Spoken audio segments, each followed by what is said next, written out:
Hello, everyone. And tonight I have the most impeccable, amazing Kathryn Porritt, who, without yet anyone knowing, had inspired me to do what I do today, to find my voice and actually to curate this amazing, brave world record first attempt for the most impeccable and influential and impact driven companies in the world. So, welcome, Kathryn Porritt, to the CEO World Record.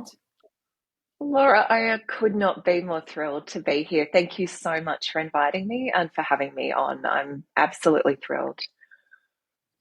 I am honored because to me, you are a living legacy. And I know that there are so many leaders listening to us and will be listening. And I truly thought already, when was it? Probably last week, that I simply cannot afford myself to close this world record without having onboarded you.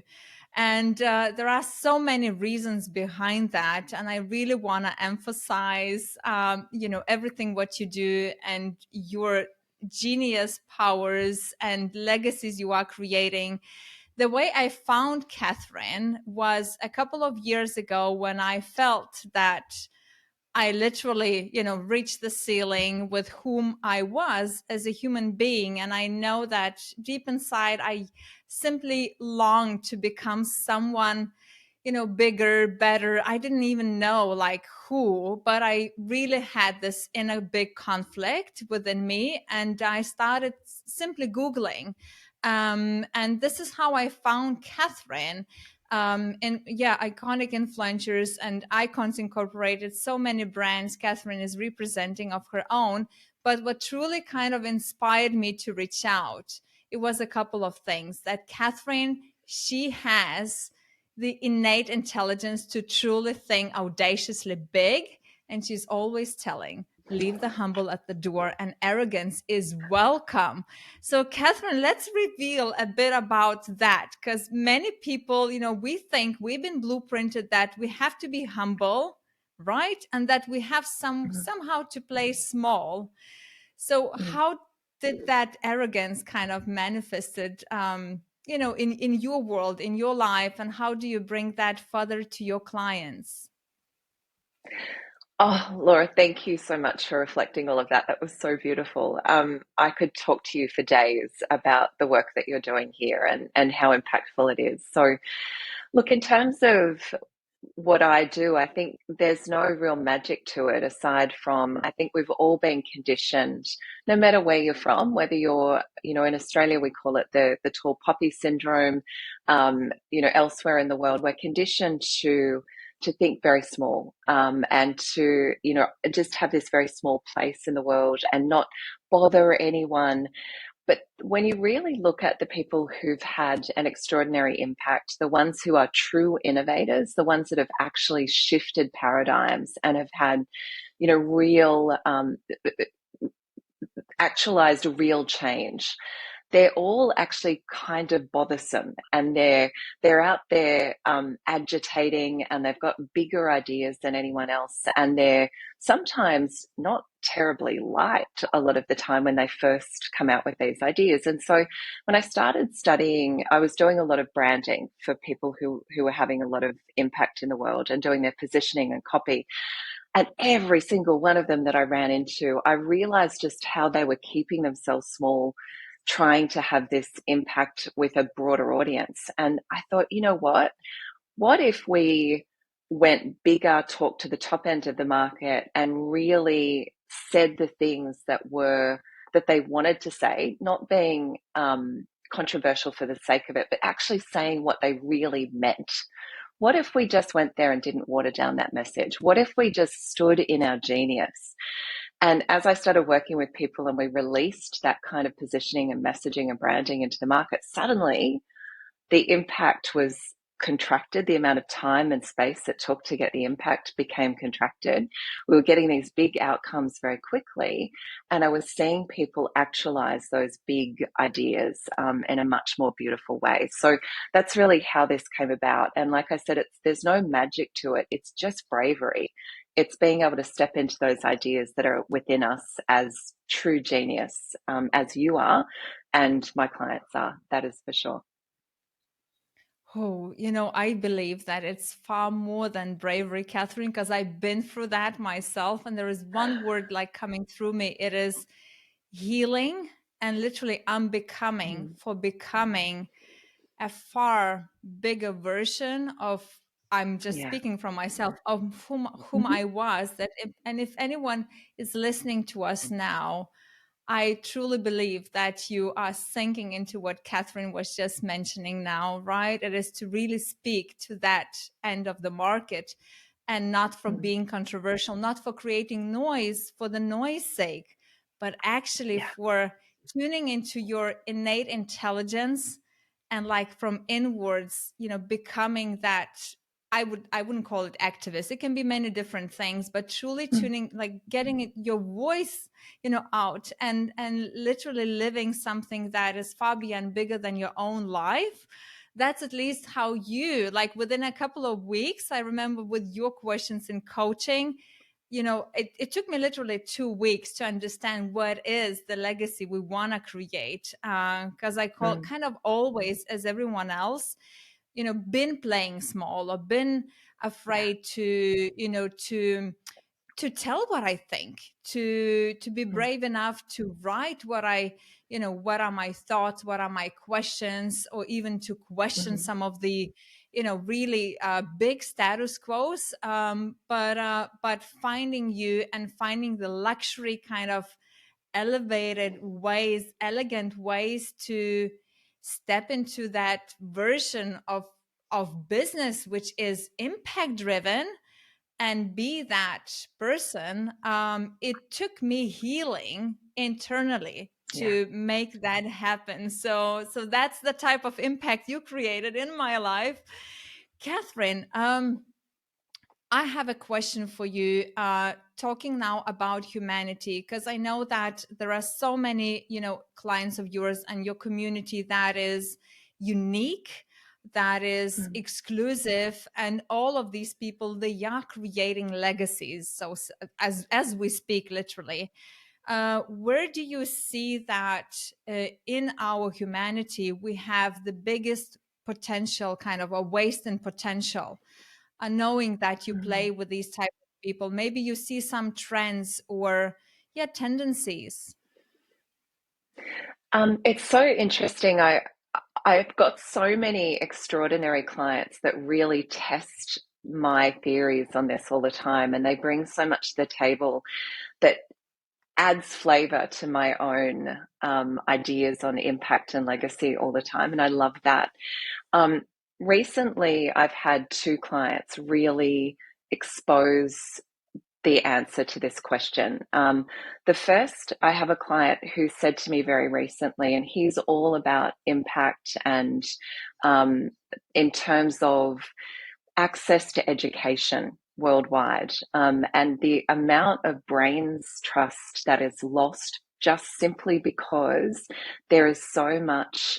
Um, there's so a huge number of people every day are just focused on where do I get my next meal, not on how do I create this next piece of extraordinary technology, or how do I resolve the political environment, or they just can't think beyond where is my next meal coming from. And his mission is to alleviate as much of that as possible so that we can expose so many more geniuses to the world, and imagine how much impact that would have. And I just think that that in and of itself is just extraordinary.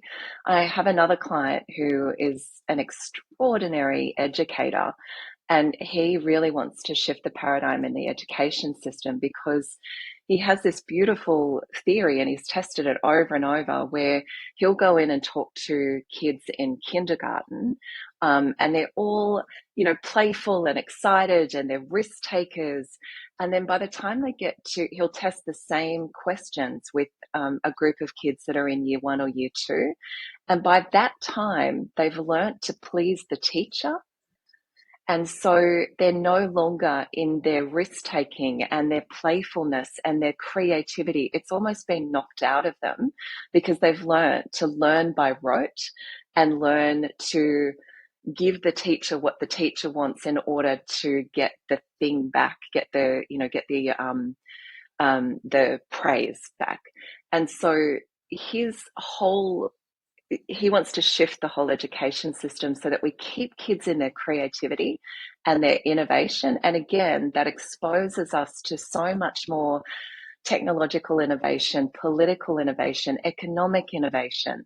So the true innovators are being quashed in the education system, and because there's so much scarcity with food and resources. So I think those two clients have really exposed me to how we can create further impact, further innovation in the world. And I'm sure there'll be others as I keep working with people, Laura, like yourself, who are just doing these really brave, creative, innovative things that no doubt are going to really shift the world in extraordinary ways.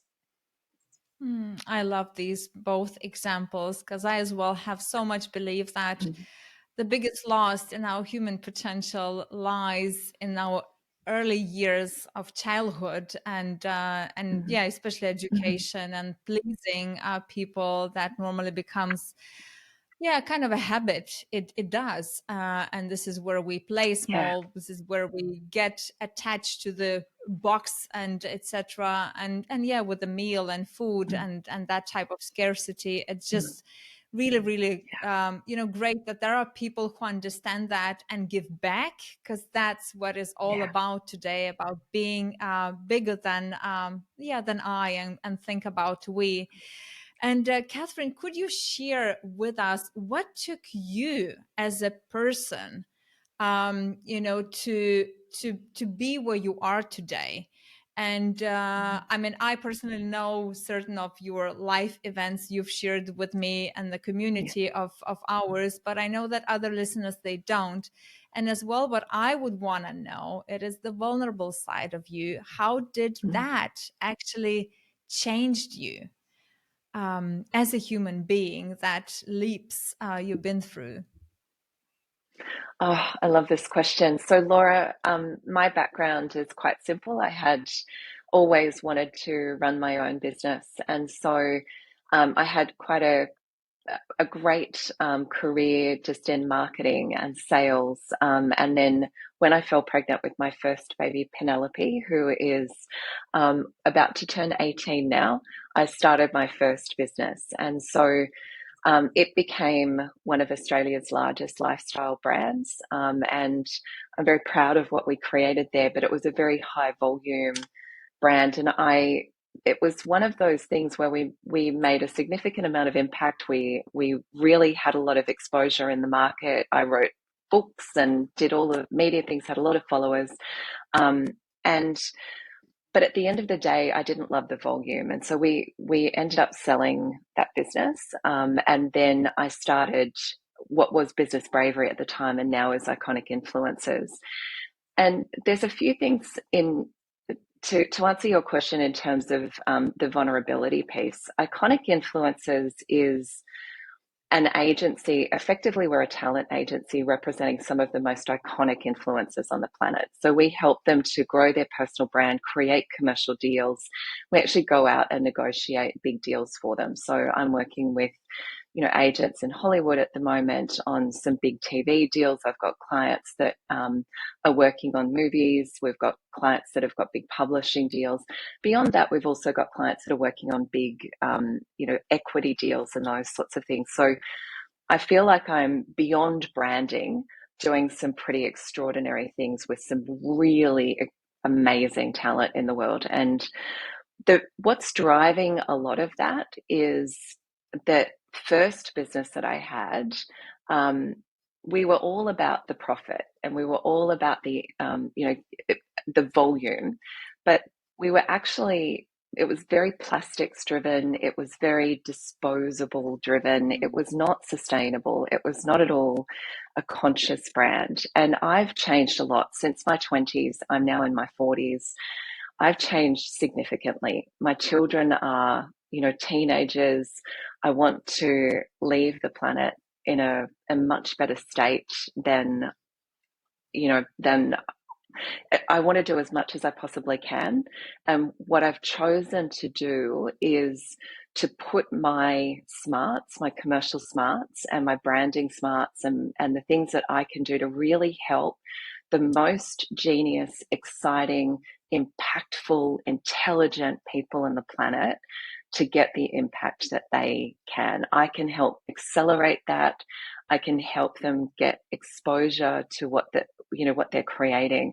So that's putting my smarts behind really impactful people who are doing things to really change the world. And I feel like that's my major contribution. And quite vulnerably, a lot of that is driven by the poor impact that we had on the planet through my first business, which brought a lot of joy to a lot of people, but equally did a lot of damage in terms of sustainability. So I'm all here for changing the story from here on in. It is said that only through pain we can understand what love is. So yeah, sometimes we have Mm, to go through these things to reach this success, and then realize what does it really mean at the mm, end of the day. I love that story, and I can yeah. honestly say that it shines all the way through you, with everything you do, with every touch. You kind of guide every client. And let's speak about volume, profit, Mm, about that pinnacle that we've been so blueprinted in the mainstream conventional kind of business, that it is only profit that matters. But like mhm, the rest, the humanity, the way we feel as humans working in the company, the way we treat planet Earth, it doesn't really matter. The question which I ask every literally leader here onboarding, it is yeah. like, what does it take for you as this conscious human being when you sit in a boardroom of directors or with your executive team, not when you are alone in solitude, that's where we have all Mm, our answers, but when we sit collectively and we have this pressure to perform, we have the expectations to be the title, to be someone I've been hired for. And these are the moments where normally a lot of people, they choose to please and play small, mm, be kind of, mm, I don't even know if that's humble, probably betray your own mm, values and the bigness inside of you. So the question would be, Kathryn, what do you think it takes for a human being who is this pioneer inside of him or her to mm, truly stand out publicly? I mean, publicly can be publicly, like a big, mhm, big room of people, 100 or so, but like, yeah, in a collective boardroom and say, no, it is enough. There is other ways, to nurture ecosystem, not only looking at growth at any costs. What do you think it takes for a leader to possess that type of courage to stand up and literally say mm. stop? It's really interesting, Laura. Um, I think if I had to put it down to one thing, it would be I would highly encourage any leader to do the inner work that you spoke about previously in terms of the connection to themselves and what's driving them and what is beyond their ego. What is bigger than their ego? What is the mission that they feel so aligned with, so in flow with, so passionately obsessive about, that they know that they've been put on this planet to make that come to fruition, and then attach yourself to that so that you are really embodying it. Now, I've just used a lot of phrases that a lot of people in the personal development space say in a very weakened state. But what I'm really talking to here is get to know yourself so well and what your genius is. Take away all of the noise, the expectations of society, the shareholders, the executive team, your spouse, your children, your parents, the educators who said things to you on the way up that probably have stuck in there. do the inner work so that you can shed all of those things and get to know yourself and what that genius is with absolute and utter certainty. And it is a very, very big job to do. But those who have done that become transcendent leaders. They are the ones that are the true innovators in the planet. They're the ones that have this magnetic presence that when they stand on a stage or in a boardroom, all eyes are on them. They're not necessarily the smartest person. They're not necessarily the most beautiful person. They're not even necessarily the most beautifully dressed, but their presence and their certainty, their embodiment of their mission is so strong that you can't help but follow along with them. And we all know those people, right? We've all met one or two. We've been lucky enough in our lives, I hope, to have run into several of those people.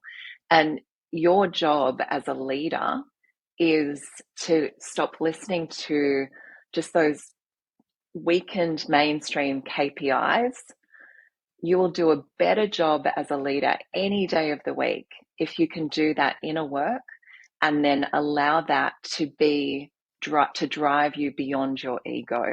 Because I swear to goodness, those people are the ones that are changing the world. Those magnetic personalities that act with absolute and utter certainty, they're the ones that are changing the world. So doing that work, attaching yourself to that absolute and utter certainty, reflecting internally, and then embodying that and actualizing that, you'll be the most extraordinary leader and you will pull people along for the ride without even needing to do any sort of charisma training or any of those sorts of things. It will stand you in great stead to change the world in the most extraordinary ways.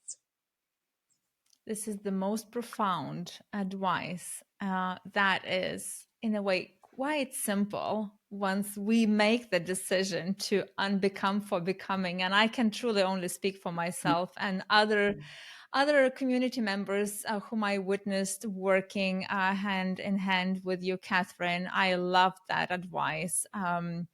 Let's try to unfold the world record question, because I'm sure that there's a lot to be unfolded. So, Kathryn, then how is the world better off because you and your company is in it? Oh, Laura, I'm certain about this. And again, this is what I talk about with leave humble at the door. I'm going to really say what I mean here and what I truly believe. And that is, we are changing the world. At Iconic Influencers, every single one of my clients is on a big mission with some sort of social impact. Yes, they want to make extraordinary amounts of money. Yes. Yes, they want to, create wealth for their families and they want to be truly free. But on top of that, they are truly changing the world. They're changing education paradigms. They're shifting healthcare paradigms. They're shifting leadership paradigms, my girl, with what you're doing here. My clients are truly changing the world. And I believe that the way that I am able to help them see a bigger picture than even they can see. They're all gifted, they're all genius, they're all brilliant at what they do. But I can help them unlearn the things that are keeping them small and be very, very true to themselves, be certain about what it is that they bring to the table, and then have the confidence to be able to amplify that message to the right market so that they can get the impact, they can have the effectiveness, they can be the efficacy that they're really striving for so that they can truly innovate, truly shift paradigms, and truly change everything. So I don't believe that my job is necessarily to go out there and change the political environment or the economic environment, but my job is to work with a few hundred extraordinary people over these next decades of my life and co-create with them, help them to see a bigger picture of what's possible for them, and then to amplify their message to the world in the most extraordinary way. And then I feel I will have done my job, and we are well on our way to achieving that at the moment. Oh, I love that question, Laura. Thank you. And this is the moment where normally I just would rather sink in silence. And it's so epic. And Kathryn, I mean, from the day I met you and we worked together, I had always this vision in my mind that there are so many leaders, so many CEOs on this planet who, struggle or can't find the way to bring their voice and truly stand tall and like take that legacy far bigger than even a word sustainability bears, so or encapsulates. So let's speak about certain maybe fears or obstacles certain leaders you probably see that they face, and what's the reason why we still kind of hide behind mainstream kind of marketing, content creation, communication departments. But I, as the CEO of a, it doesn't really matter, bigger or smaller company, I still find that me putting, my voice out there or being the voice out there is a less of a job than being the CEO. That's one of the Mm. obstacles I see in the mindset. But maybe you Mm. notice certain as well patterns holding those leaders back. What are they? I think at the end of the day, we all, no matter if you're the most extraordinary leader on the planet or not, almost everyone has a certain level of wanting to be liked. And there's this people pleasing piece, no matter if it's just a little tiny bit that you have or it's an extraordinarily large part of your personality.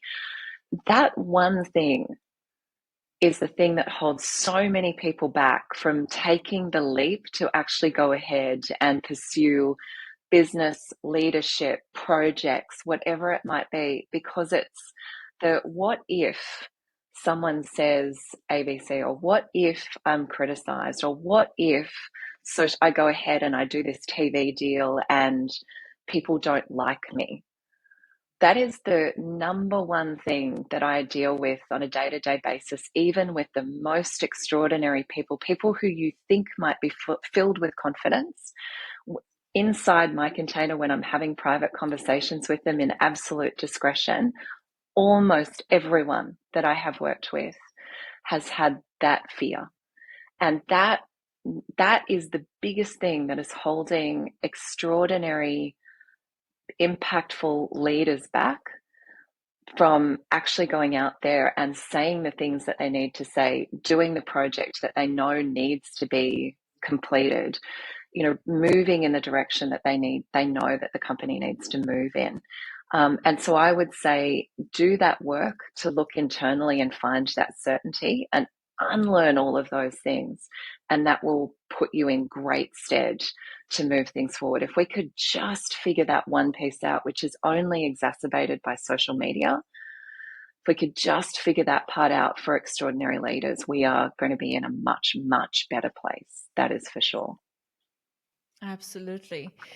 And where I want to kind of segue our discussion, it is to speak about Yeah. luxury marketing or luxury ways of working. I wouldn't even call it, marketing, because you are known very well in the market for being able to truly, encapsulate brands and elevate them into this luxury level.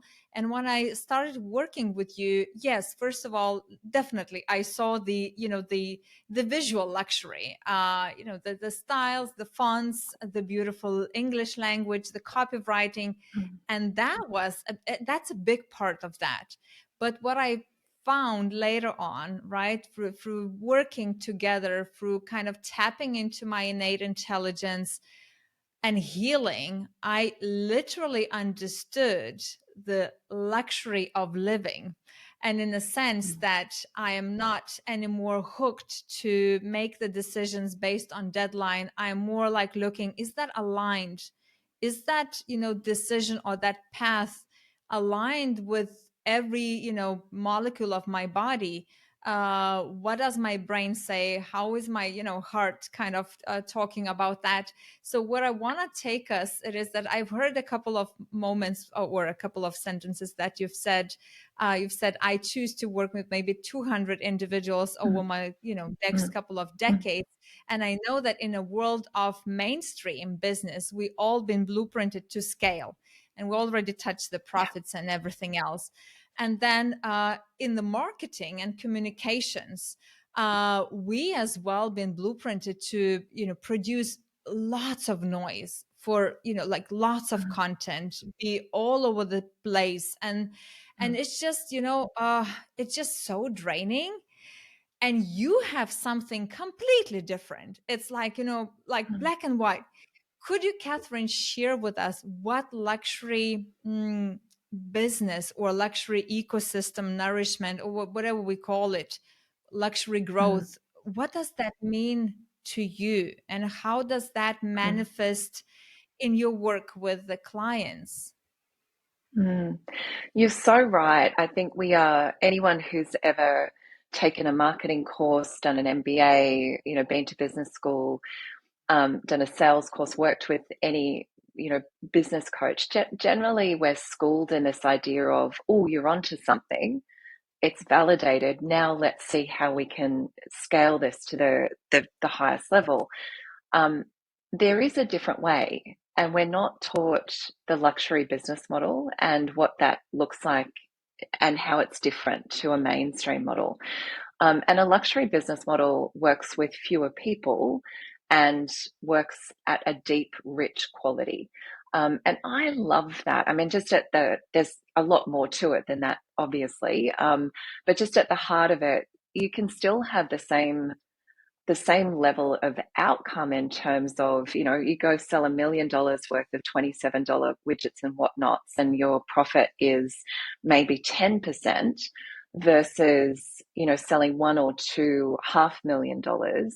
And I would say, for a lot of my clients, their margins are more like 40 or 50%. And you're only dealing with a couple of people, and you're going very deep with them, and it's a deal that has longevity, and it's very enriching in terms of the kind of work and the quality of the work that you're creating. Look, I've been on both sides of that, and I can tell you which one I personally prefer. There's a lot of people that love the frenetic pace of a volume-based business and a mainstream business, and that's great. There's nothing wrong with that. But I'm really all about opening everyone's eyes to the possibility that there is a slower, more high quality, more rich and value driven way of operating in business, whether you are a personal brand or a fashion brand or, a party brand or a product brand or a service brand or whatever it might be. There is a way of doing it that allows you to work with fewer people more deeply. And I would say right now, in the economic and political environment that we're in, I've got my data is supporting that this is actually the model that is working best right now. The people that are going down that frenetic pace, it's a deep dive to the bottom of the ocean at the moment, because there is a lot of political and economic unrest. At the top end of the market, there's still investment happening. And so I personally think it's really exciting to know that there is an alternative to that volume mainstream way of operating in business. And it's richer and it's more high quality. And for people who are particularly good at what they do, it's a great model to really deeply think through in terms of how you could embed this in your business. That's what I call a holistic ways of nourishing Right. business and be. Yeah. Yeah, so amazing, Kathryn. Well, thank you so much for joining the world record. It's really epic to have you here. And I'm sure that everyone who listened is just, swimming in the advice you've given. And I really hope that a lot of leaders will reach out to you and will be able to join as well. You and your community, and actually become bigger versions of who they are and be that fierce, bold souls in the world. Thank you, Kathryn. Laura, thank you so much for having me. And this is the most epic, incredible mission. I'm so thrilled. And I know that this is going to have the impact that you're looking for in terms of launching you into the stratosphere. This lady is one of the brightest, most extraordinary intellects that I've ever run into in terms of business acumen. I'm so excited to see where this world record takes you. Oh, thank you, Kathryn, so much. You have been a part of that.